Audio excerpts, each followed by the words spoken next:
Hello बच्चों, आज की क्लास में हम लोग देखेंगे इलेक्ट्रिक सर्किट के बारे में। पिछले वीडियो में हमने देखा था इलेक्ट्रिक करंट क्या होता है। आज हम लोग उसी के आगे पढ़ेंगे जो इलेक्ट्रिक सर्किट क्या होता है। तो बेसिकली जो इलेक्ट्रिक सर्किट जो होता है, तो सबसे पहले एक चीज देखिए, जैसे हम लोग किसी एक पॉइंट से दूसरे पॉइंट पर जाते हैं तो हम लोगों को जो एक रास्ता होना चाहिए जाने के लिए।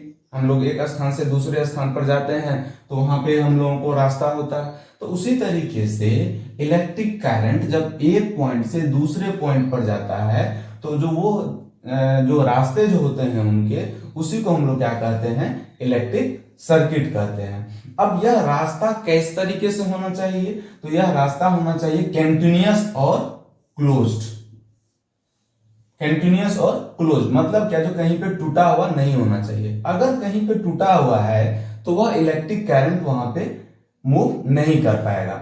जैसे हम लोग अक्सर एक्टिविटी में हम लोग देख सकते हैं, सपोज कीजिए एक हम लोग क्या करते हैं, एक बल्ब लगा देते हैं, एक बैटरी से कनेक्ट कर देते हैं, एक स्विच लगा देते हैं, की लगा देते हैं। अगर स्विच को हम लोग ऑफ रखेंगे तो उस समय में क्या होगा, आपका सर्किट क्या होगा, टूटा हुआ होगा या वायर जुटा हुआ नहीं होगा, तो यह बल्ब नहीं जलता है। लेकिन अगर इस स्विच को हम लोग ऑन कर देते हैं, तो ऑन कर देंगे तो यह सर्किट क्या हो जाएगा, क्लोज हो जाएगा और कंटिन्यूअस हो जाएगा। तब जाकर के यह मेरा जो इलेक्ट्रिक बल्ब होगा वह ग्लो करेगा। तो इसको हम लोग कहते हैं इलेक्ट्रिक सर्किट कहते हैं। अब इस इलेक्ट्रिक सर्किट में जो है कितना करंट प्रोड्यूस हुआ, तो उसको मेजर कैसे करेंगे। तो यह जो इलेक्ट्रिक करंट इस सर्किट में प्रोड्यूस हुआ उसको मेजर करने के लिए एक इंस्ट्रूमेंट का प्रयोग करते हैं, जिसको हम लोग क्या कहते हैं, आमीटर कहते हैं। यह आमीटर का काम क्या है, करंट को मेजर करना, जो इस सर्किट में कितना करंट प्रोड्यूस हुआ है उसको मेजर करना है। यह है आमीटर आपका लगा हुआ, और यह जो है इस सर्किट में कितना करंट प्रोड्यूस हुआ है उसको यह मेजर करेगा। और आमीटर जो हम लोग लगाते हैं इलेक्ट्रिक सर्किट में, वह लगाते हैं सीरीज में। देखिए यह सीरीज में लगा हुआ है। यह जो है क्या करेगा, इस सर्किट में कितना करंट प्रोड्यूस हुआ यह उसका रीडिंग देगा, जो भाई इतना करंट, सपोज कीजिए 2.5 एम्पियर करंट प्रोड्यूस हुआ, तो ये उसको मेजर करके दिखाएगा जो इस सर्किट में इतना करंट प्रोड्यूस हो रहा है। फिर अब किसी दो पॉइंट के बीच में हमको बताना है जो उसका पोटेंशियल डिफरेंस कितना है, तो इसके लिए हम लोग यूज करते हैं एक दूसरा इंस्ट्रूमेंट, वोल्ट मीटर लगाया जाता है। जैसे हम लोग ये जो है यहाँ पे बल्ब लगा हुआ पॉइंट ए और पॉइंट बी के बीच में, पॉइंट ए और पॉइंट बी के बीच में अगर हम लोगों को पोटेंशियल डिफरेंस मेजर करना है तो ये दिखाएगा आपका इंस्ट्रूमेंट वोल्ट मीटर। और वोल्ट मीटर देखिए किस में लगा हुआ है, पैरेलल में लगा हुआ है। तो आमीटर को हम लोग लगाते हैं सीरीज में और वोल्ट मीटर को हम लोग लगाते हैं पैरेलल में। यहां से कभी कभी ऑब्जेक्टिव जो होता है पूछता है, तो एक बात रखेंगे, आमीटर मेजर करता है इलेक्ट्रिक करंट और वोल्ट मीटर मेजर करता है पोटेंशियल डिफरेंस। आमीटर को लगाते हैं हम लोग सीरीज में और वोल्ट मीटर को लगाते हैं हम लोग पैरेलल में।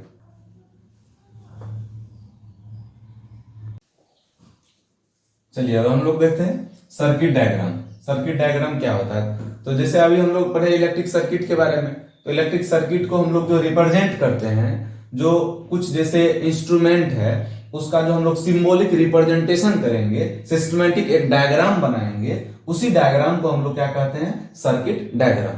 क्योंकि जैसे हम लोग कहीं पे सर्किट बनाना होगा, अगर हमको उसको पेपर पे रिप्रेजेंट करना है तो उसका वहां पे हम लोग बल्ब का, जैसे यहाँ पे देखिए बल्ब का ये सिंबल दिया गया है। ऐसा नहीं है जो वहां पे हमको अगर बल्ब यूज कर रहे हैं तो बल्ब का फिगर बनाएंगे, हम लोग कोई एमीटर यूज कर रहा था एमीटर का वहां पे फिगर बनाएंगे, ऐसा नहीं है। उसका हम लोग क्या करते हैं, उसका सिंबल जो है, जो यह सिंबल दिया गया है वो सिंबल हम लोग वहां पे रिप्रेजेंट कर देते हैं। जैसे यहाँ पे देखिए एक इलेक्ट्रिक सर्किट है, जैसे हम लोग पीछे वीडियो में देखे हैं, इसी वीडियो में देखे हैं इससे पहले। जैसे ये बैटरी है, तो बैटरी का जो सिंबल हुआ ये इस तरीके से सिंबल, बैटरी ऐसा नहीं होता है, लेकिन यहाँ पे क्या है, ये इसका सिंबल रिप्रेजेंटेशन है, ये इसका क्या है, की है, ये आमीटर है, ये वोल्ट मीटर है, ये इलेक्ट्रिक बल्ब हुआ।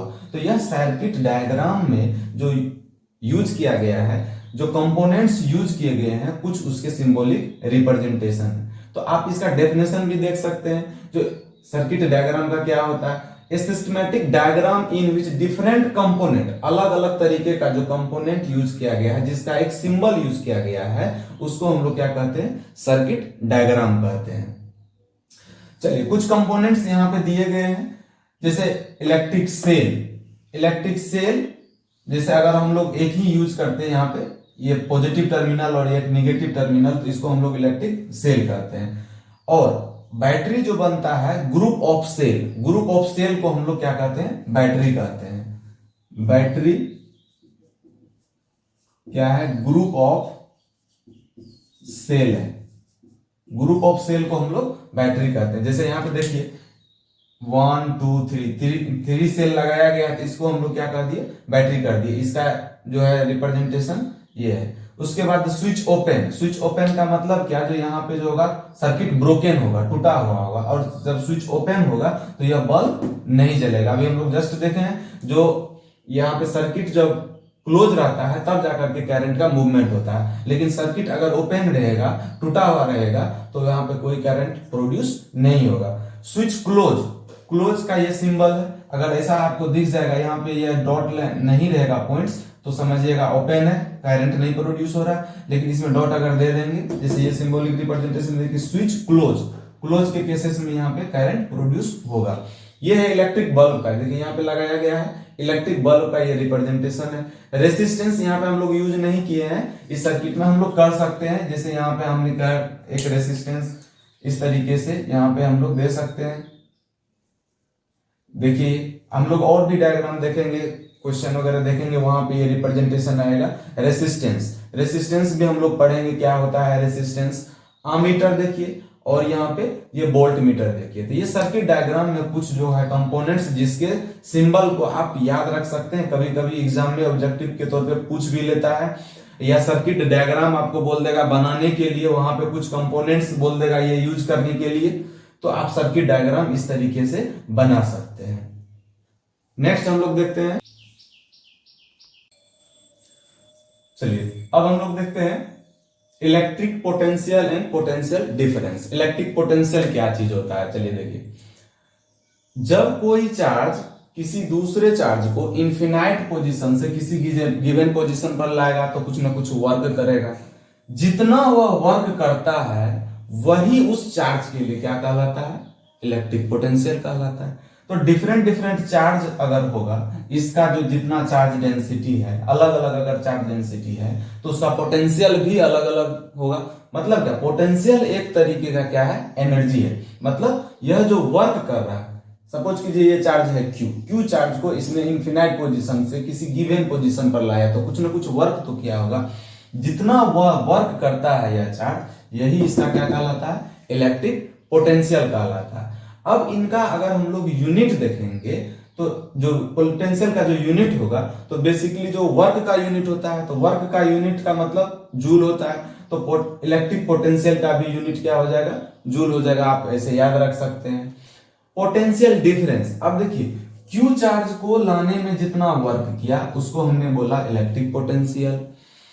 यूनिट चार्ज को, अगर यहाँ पे 1 कूलम चार्ज को रखते, 1 कूलम चार्ज को लाने में इसको यहाँ जितना वर्क करना पड़ता, उसको हम लोग क्या कहते, पोटेंशियल डिफरेंस कहते हैं। तो work done per unit charge is known as potential difference कहते हैं। अब देखिए वोल्ट मीटर, अभी हम लोग सारे डिफरेंस है, इसका जो ऐसा ही यूनिट हो जाएगा, जूल पर कूलम बोलिए या फिर वोल्ट बोलिए। पोटेंशियल डिफरेंस मेजर करना है, तो हम लोग जो इंस्ट्रूमेंट यूज करेंगे वह होता है वोल्ट मीटर। वोल्ट मीटर को कैसे लगाते हैं हम लोग देखें। पोटेंशियल डिफरेंस V बराबर work done per unit charge, एक फॉर्मूला बन गया। V बराबर W डिवाइडेड बाय Q हो गया। जहां पे क्या है, यहां पे V कौन चीज है, पोटेंशियल डिफरेंस है। पोटेंशियल डिफरेंस है। तो इस फॉर्मूला का आप ऐसे भी लिख सकते हैं, W बराबर Q इंटू V। तो पोटेंशियल डिफरेंस और W है आपका वर्क डन, वर्क डन, और Q है आपका चार्ज। तो यूनिट क्या हो जाएगा इसका, जूल पर कूलम, और उसी को हम लोग कहते हैं वोल्ट। तो SI unit of potential difference is joule पर कूलम और वोल्ट। ऑब्जेक्टिव में यह पूछता है। अच्छा, यह किस तरीके का क्वांटिटी होगा पोटेंशियल डिफरेंस? तो देखिए, यह एक स्केलर क्वांटिटी होगा। यह भी पॉइंट लिख लीजिए, potential is a scalar quantity. यह एक स्केलर क्वांटिटी है। चलिए, पोटेंशियल डिफरेंस और पोटेंशियल से रिलेटेड कुछ हम न्यूमेरिकल्स इस पे करते हैं। If potential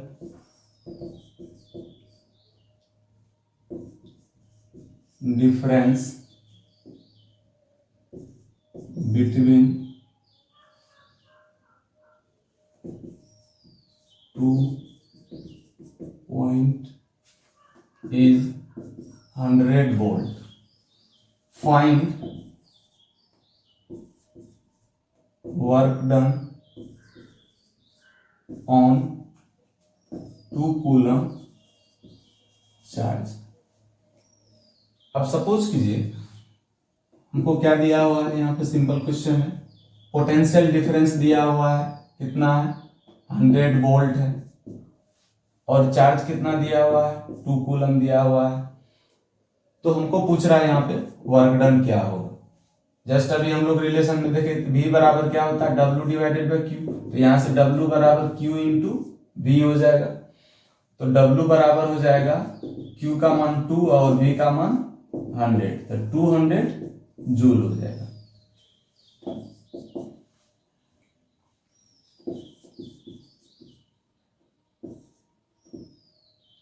work done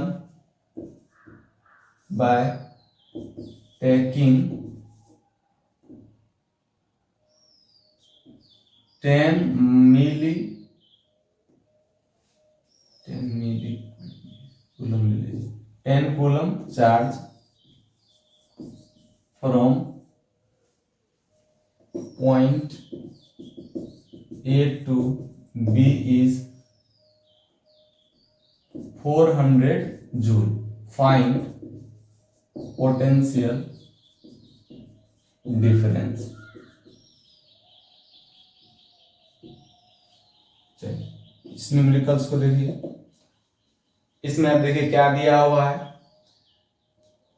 work done by taking 10 coulomb charge. तो कितना अब चार्ज है 10 कूलम चार्ज है। इस चार्ज को कहां से लाया, ए पॉइंट से बी पॉइंट पे। तो वर्क डन कितना करना पड़ा है 400 जूल।